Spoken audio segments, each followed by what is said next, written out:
Friends, माध्यक भाग 1 में आपने व्यक्तिगत श्रेणी से माध्यक ज्ञात करना सीखा था और माध्यक भाग 2 में अब हम अवर्गीकृत बारंबारता बंटन सारणी और वर्गीकृत बारंबारता बंटन सारणी से माध्यक ज्ञात करना सीखेंगे। तो आइए शुरू करते हैं। अवर्गीकृत बारंबारता बंटन सारणी से माध्यक ज्ञात करना। एग्जाम्पल ले लेते हैं। इसके लिए हमने एक एग्जाम्पल लिया हुआ है, यहाँ पे देख रहे हैं आप। और इस एग्जाम्पल में जो ऊपर मान लिखा होता है वो आप जानते हैं चर राशि का मान होता है, और नीचे जो मान लिखा होता है वो कौन सा होता है, किसका मान होता है, वो बारंबारता का। अर्थात इन चर राशियों की क्या बारंबारता है वो इनके सामने लिखी हुई है। तो माध्य ज्ञात करने के लिए हमें सबसे पहला काम यह करना होगा कि इस सारणी को इस प्रकार से, यानी जो सारणी इस प्रकार से व्यवस्थित है उसे अब इस प्रकार से हमें व्यवस्था करके यहाँ बनाना होगा। तो मैंने दोबारा से यहाँ सारणी बनाई है जिसमें प्राप्तांक के सामने नीचे प्राप्तांक लिख दूंगा और विद्यार्थियों की संख्या के नीचे विद्यार्थियों की संख्या लिख दूंगा। आप जानते हैं विद्यार्थियों की संख्या को हम कहते हैं या एफ होती है। प्राप्तांक जो हम ये यहाँ लिखे हुए हैं वो एज इट इज उतारेंगे, लेकिन इस बात का ध्यान रखना है कि ये प्राप्तांक आरोही या अवरोही क्रम में है या नहीं है। अगर ये आरोही क्रम में नहीं है तो इन्हें आरोही क्रम में व्यवस्थित करना होगा, और अगर है तो ऐसा कैसा उतारेंगे। यहाँ देख रहे हैं कि ये मान आरोही क्रम में नहीं है, क्योंकि 38 के बाद 25 आ रहा है, 42 के बाद 30 आ रहा है, 29 के बाद 28 आ रहा है, तो ये आरोही क्रम नहीं हुआ। आरोही क्रम आप जानते हैं छोटी संख्या सबसे पहले आएगी और उसके बाद में क्रम से बढ़ती हुई संख्याएं आती है। तो यहाँ हम सबसे पहले इनको आरोही क्रम में जमाएंगे। जो चर राशि के मान है 20 सबसे छोटा मान है, तो हमने सबसे पहले 20 लिखा, और 20 के जस्ट बड़ा मान कौन सा है 25, तो फिर हमने 25 लिख दिया। 25 से जस्ट बड़ा मान यहाँ पर कौन सा है 28, तो हमने 28 लिखा। 28 से जस्ट बड़ा मान कौन सा है यहाँ पर 29। 29 से तुरंत बड़ा मान कौन सा है 32। 32 से तुरंत बड़ा मान 37। 37 से तुरंत बड़ा मान 38। से तुरंत बड़ा मान 42, और ये हमारे सारे मान पूरे हो गए। इस प्रकार से हम इन्हें आरोही क्रम में व्यवस्थित करेंगे। अब आरोही क्रम में व्यवस्थित करने के बाद हमें यहाँ पर इस बात का ध्यान रखना होगा कि जो बारंबारता लिखनी है वो भी इन मानों की जो बारंबारता है वही होनी चाहिए। अर्थात 20 के सम्मुख जो बारंबारता लिखी हुई है वो 20 के सम्मुख ही आनी चाहिए। चलिए शुरू करते हैं। 20 के सम्मुख क्या लिखा हुआ है 6, तो 20 के सामने हम बारंबारता 6 लिखेंगे। 25 के सम्मुख क्या लिखा हुआ है 20, तो 25 के सम्मुख 20 लिखेंगे। अच्छा, उसके बाद कौन है 28, तो 28 के सामने कौन लिखा हुआ है 24।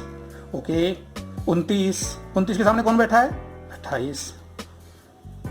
29 के बाद 32 के सामने कौन बैठा है 15। 37 के सामने कौन बैठा है 2, ठीक बैठा दिया। अब 38 के सामने कौन बैठा है 11, और 42 के सामने कौन बैठा है 4। इस प्रकार से हमने सबको यथास्थिति जहां वो बैठे थे वहीं बिठा दिया, और अब तक का काम हमारा कंप्लीट हुआ। यानी कि हमने पहला काम कंप्लीट किया कि इस सारणी को यहाँ एज इट इज उतारा है। अगर ये आरोही क्रम में नहीं थी तो आरोही क्रम में जमाते हुए उतारा है।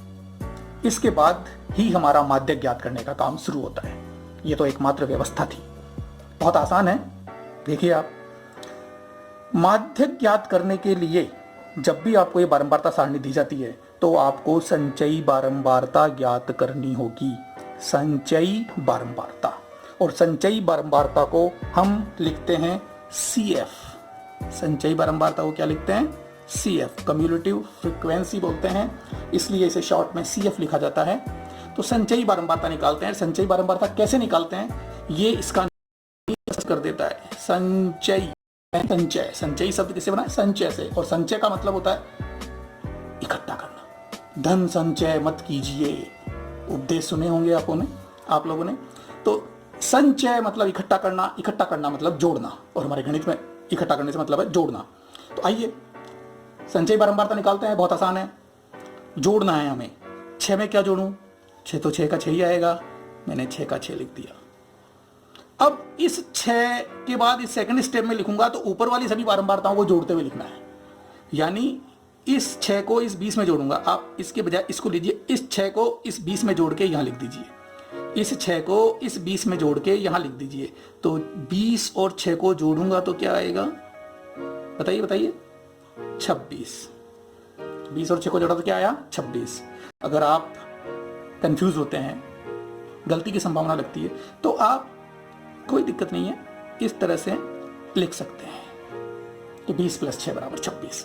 अब इस अगले पद में क्या मान आएगा, अब तक की जो बारंबारता प्राप्त हुई है उसमें इस अगली बारंबारता को जोड़ के हम यहाँ लिख देंगे, तो वो हमारी संचयी बारंबारता हो जाएगी। यहाँ कितना आया है हमारे पास 26 और यहाँ कितना है 24, तो इस 24 में अब हम क्या जोड़ देंगे 26, और 24 में 26 जोड़ते हैं तो कितना होता है, बताइए बताइए कितना होता है, 20 20 40 और 10 50।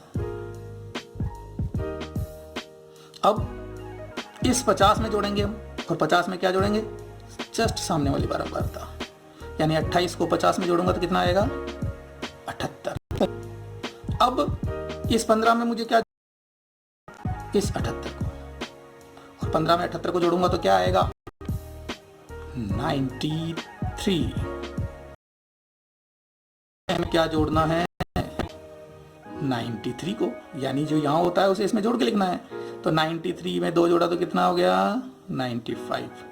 अब इस 95 में हमें 11 जोड़ना होगा, अर्थात 11 में हम क्या जोड़ के चलेंगे आगे 95, और 95 जोड़ेंगे तो हमें क्या मिलेगा 104, तो 4 में हम क्या जोड़ेंगे 106, तो प्राप्त क्या होगा 110।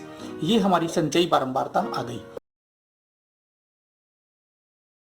नहीं है, और जहां तक संभव हो इनको लिखने से बचें, हमारा एक्स्ट्रा समय भी खर्च होता है, लिखने की आपको आवश्यकता नहीं होगी, तो ये हमें नहीं लिखना है, आप कर सकते हैं। चलिए अब आगे चलते हैं। संचयी बारंबारता ज्ञात करने के लिए हमें निकालना होगा n/2 होता है। ये जो n होता है वो का योग, n क्या होता है f का योग, यानी n को हम कह सकते हैं सिग्मा f, n को क्या कह सकते हैं सिग्मा f। तो साहब f का योग कर लीजिए, इनको आप 6 और 4 10 8 18 18 और 5 23 2 26 और 4 30 का 0 हासिल 3 और 1 4 1 5 6 7 8 9 10 11 यानी 110। आप ये पाएंगे संचयी बारंबारता निकाली है, वो लास्ट वाली संचयी बारंबारता भी इन्हीं बारंबारताओं का योग है, तो ये दोनों योग समान होने चाहिए या नहीं होने चाहिए। ये मान लीजिए कि आपने कहीं कोई मिस्टेक नहीं की है, और अगर ये दोनों योग समान नहीं आते हैं तो आपको ये मान लेना चाहिए कि संचयी बारंबारता निकालते वक्त हमसे कहीं ना कहीं कोई गलती हुई है। तो अलग अलग आने पर आप अपनी उस गलती को चेक करके सुधार सकते हैं। चलते हैं, आपको बारंबारता निकालने के बाद और सिग्मा एफ का मान निकालने के बाद बहुत ही छोटा सा काम बचा है कि n/2 क्या होता है, अभी बताया n क्या होता है सिग्मा एफ, यानी सिग्मा f/2, और सिग्मा एफ का मान हमारे पास कितना आया यहाँ पर 110। और अब आप 110 में 2 का भाग दीजिए, 2 का भाग देने का मतलब आधा कर दीजिए, और आधा मतलब 55, आधा मतलब 55, क्योंकि 2 पंजे 10 और फिर 10 बचा तो फिर 2 पंजे 10। अब हमें क्या देखना है 55 से ठीक बड़ी CF कौन सी है। जब ये माना जाता है तो इस 55 की बड़ी CF आपको CF कहाँ है, CF ये रही, और ये है CF।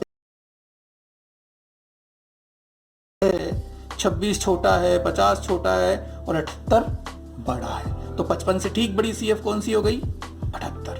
तो यहां आप लिख सकते हैं कि 55 से ठीक बड़ी CF कौन सी है 78। अब हम निकालेंगे माध्यक। देखिए माध्यक तो बहुत आसानी से आ रहा है। एक बड़ी CF आपको मिली है, उसके संगत चर राशि का जो मान है, चर के मान कौन से हैं? ठीक बड़ी CF के संगत चर का जो मान होता है वही माध्यक होता है। तो बताइए माध्यक कितना हुआ 29, माध्यक कितना हुआ 29, और ये हमारा हो गया आंसर। इस प्रकार से आप अवर्गीकृत बारंबारता माध्यक ज्ञात कर सकते हैं। चलिए तो अब आगे चलते हैं। अब हम निकालते हैं वर्गीकृत बारंबारता बंटन सारणी से माध्यक, और वर्गीकृत बारंबारता बंटन सारणी से माध्यक निकालना शुरू करते हैं। और चलिए आगे चलते हैं। ये एक वर्गीकृत बारंबारता सारणी है। आप देख रहे हैं यहाँ पर जो चर राशि के मान हैं वो वर्गीकृत है, अर्थात वर्ग बने हुए हैं।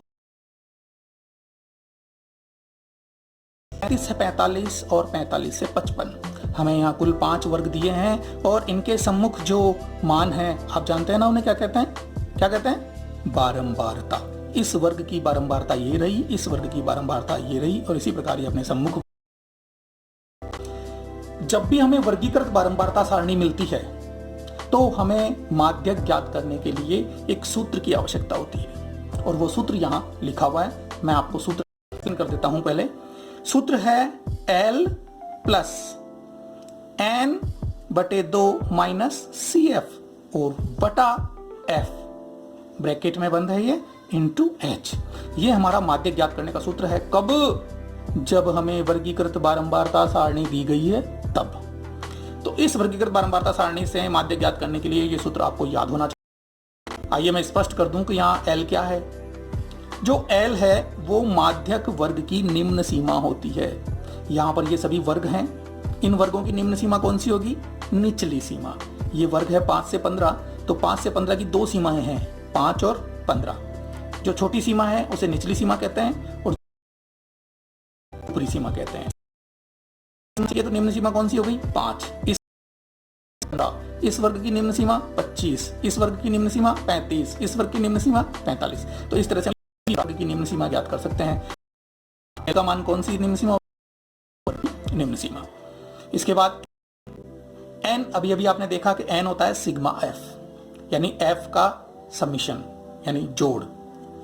CF, ये जो CF है वो होता है माध्यक वर्ग से ठीक पहले वाले वर्ग की संचयी बारंबारता।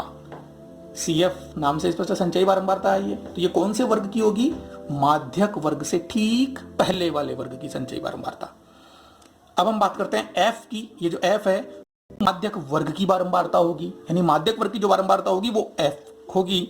और H आप जानते हैं, H होगा माध्यक वर्ग का वर्ग अंतराल। H होगा माध्यक वर्ग का वर्ग अंतराल। तो आइए अब हम इस बारंबारता बंटन सारणी से माध्यक ज्ञात करते हैं।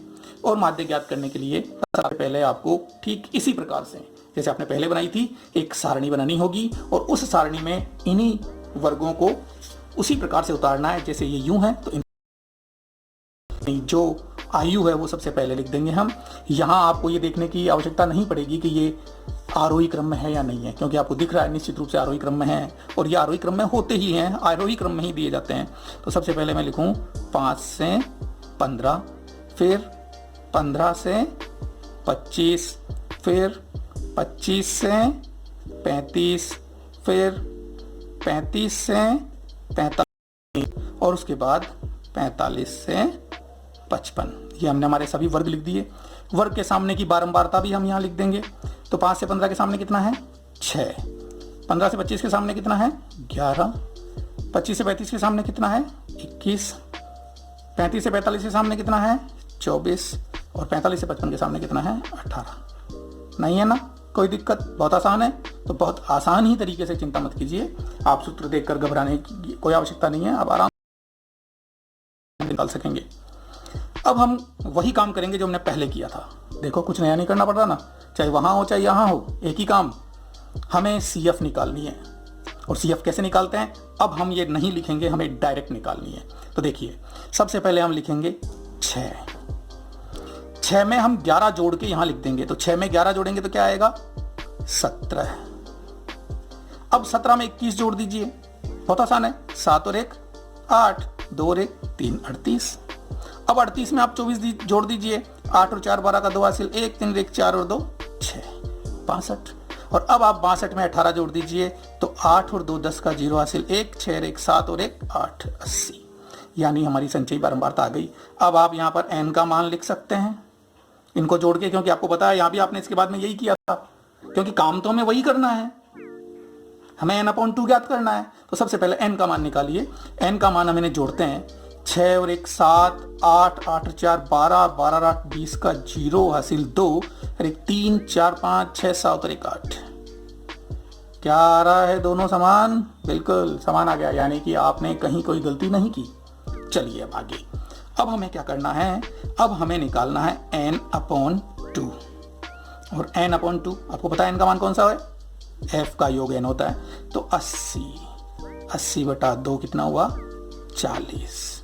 अब इस 40 से ठीक बड़ी CF कौन सी है?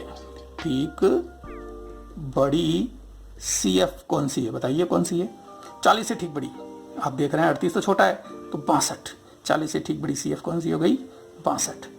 आपने देखा था कि 62 के सामने जो चरराशि का मान होता है वही माध्यक होता है, और यहाँ हम 62 के सामने चरराशि नहीं देख पा रहे हैं, हमें यहाँ दिख रहा है एक वर्ग, तो ये माध्यक का मान नहीं हुआ, इसलिए हमें यहाँ पर माध्यक का मान नहीं मिलके क्या मिलता है? माध्यक वर्ग मिलता है।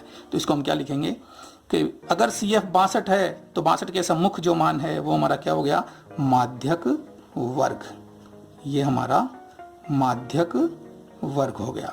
अगर CF 62 है इसलिए माध्यक वर्ग बराबर कितना है? 35 से 45।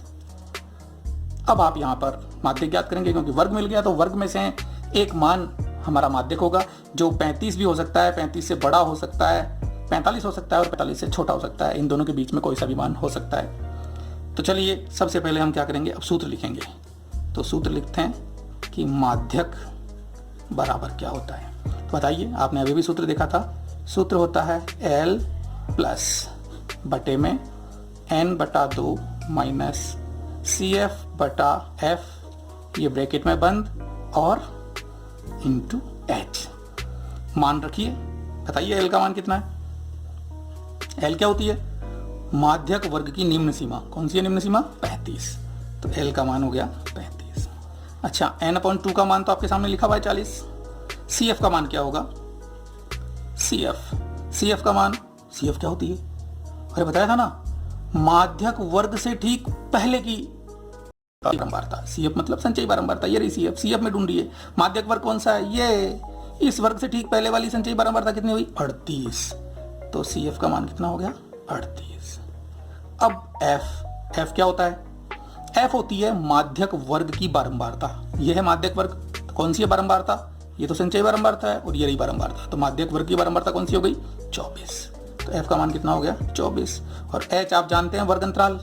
वर्ग अंतराल मतलब ये वर्ग का अंतर, इन वर्गों का अंतर कितना है? 10।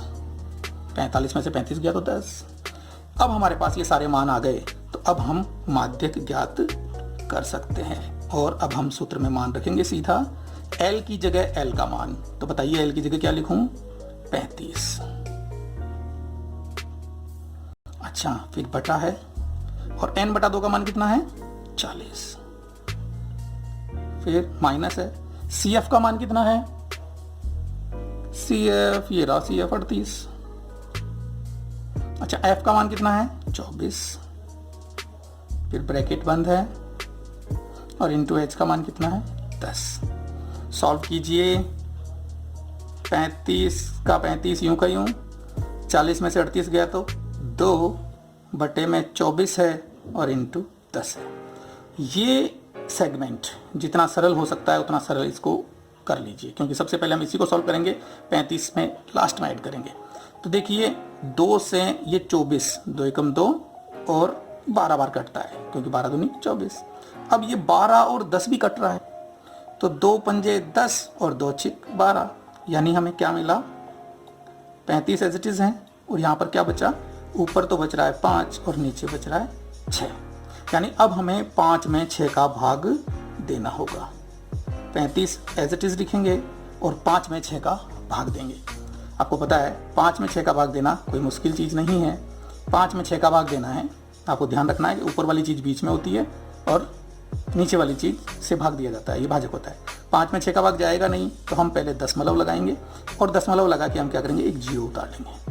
और 6 का भाग 50 में कितनी बार जाएगा? 6 अट्ठे 48। कितने बचे? 2 पॉइंट लगा हुआ है, जीरो उतारा, 36 18। फिर 2 बच गए, और हमें दशमलव के बाद केवल 2 स्थान चाहिए होते हैं, इसलिए यहाँ मान कितना आया? 0.83।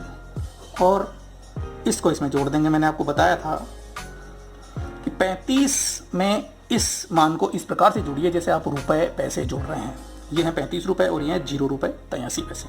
तो रुपए में रुपया जुड़ेगा, 35 में 0 जोड़ा तो 35, और यहाँ पैसे हैं नहीं, 83 के 83, यानी 35.83 इनका योग आएगा, और ये हमारा क्या आ गया? माध्यक।